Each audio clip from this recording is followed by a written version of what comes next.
You how to quickly get the valves out of your inline six-cylinder head, at least the way I do it. And this is a pile of heads that we're working on. We got a lot of valves to take out. So when you end up with a head like this, what you do is you put the head over a board. And you see this is over a board. It's on a pallet. So I put it over the board.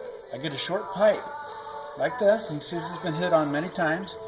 Grab yourself a sledgehammer. You got your safety glasses on. And nice relaxing day, and you just take and hit it.